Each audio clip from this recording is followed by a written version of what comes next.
Welcome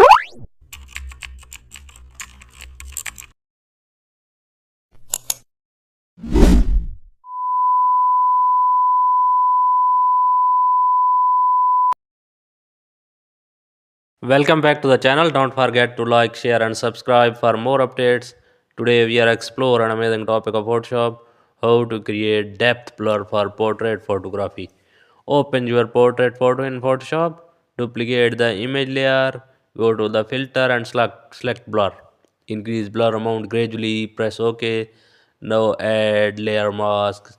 Also select the brush tool, use black colors on the mask. Paint over face and main subject, keep background blurred. Zoom in near hair and shoulders. Reduce brush opacity for smooth blend. Check transitions areas carefully. Adjust blur strength if needed. Portrait looks DSLR like depth effect complete is in Photoshop. Thanks for watching.